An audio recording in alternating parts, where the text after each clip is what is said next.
कहा कोई बात नहीं, 4-5 जगह झूठ बोल सकते हैं। शुक्राचार्य जी ने कहा कौन कौन सी जगह? कहा स्त्री नर्म विवाहे च वृत्तर्थे प्राण संकटे और गौ ब्राह्मणार्थे हिंसायाम नान्यतम स्यात् जोगविष्टम। पत्नी से मनोरंजन करते, हास प्रयास करते समय थोड़ा झूठ बोल लो तो कोई बात नहीं। वो आज से शुरू मत कर देना कि महाराज ने कथा में कहा था। पत्नी से मतलब मान लो पत्नी की एनिवर्सरी डेट है या जन्मदिन है, उन्होंने कहा हमें बरेली वाला झुमका ले आना। अब महाराज आपको ध्यान तो रहा, ले तो आए, लेकिन अब पत्नी का चेहरा देखना चाहे तो उन्होंने कहा क्यों, वो हमने कही थी फोन पे लाए कि नहीं लाए? क्या कहा था तुमने? कहा वो झुमका का। अरे वो तुम्हें भूल गई। आप गुस्सा लेके बेलन उठाया, कहा सुनो सुनो हम लाए, कोई बात नहीं। ऐसा थोड़ा बहुत झूठ बोल जाओ हंसी में तो चलेगा। स्त्री नर्म विवाहे चा वृत्त्यार्थे।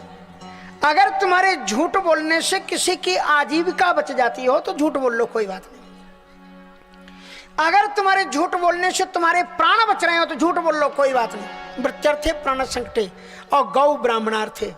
गौ और ब्राह्मण के कल्याण के निमित्त, उनकी रक्षा के निमित्त अगर झूठ बोलना पड़े तो कोई बात नहीं। और हिंसायाम नान्यतम स्यात् जोगविष्टम। अगर तुम्हारे झूठ बोलने से किसी की हत्या बच रही हो तो झूठ बोल। तो ऐसे 5 जगहों पर झूठ बोल सकते हो। लेकिन राजा बलि 12 महाभागवतों में थे, दैत्य तो थे लेकिन बहुत महान भक्त थे। उन्होंने कहा कि महाराज झूठ साच बराबर तप नहीं और झूठ बराबर पाप।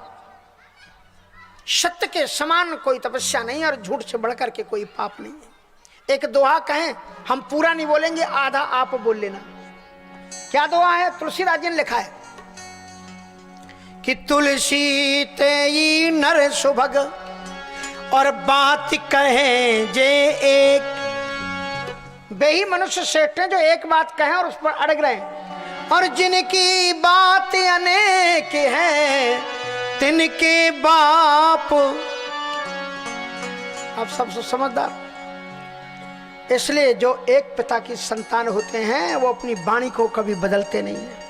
हमने इनको वाक्य दिया, हम पीछे बदल नहीं सकते। संकल्प करो। संकल्प जब करने लगे तो गागर की सागर की जो टोंटी में शुक्राचार्य जी बैठ गए। जजमान के पास में कुछ रहेगी नहीं तो हमें दक्षिणा कहाँ से देंगे? सो भगवान नारायण ने उठाया, तिनका गोविंदाय नमो नमः की और एक आंख गोविंदाय नमो नमः हो गई। जो दूसरों के दान और सत्कर्म में आड़े आता है उसकी एक आंख चली जाती है। इसलिए अगर कोई कहते हैं ना कि मियाँ दान दे और काजी को पेट पर आए, काहे तुम्हारा पेट पर आ रहे, दान देने दो।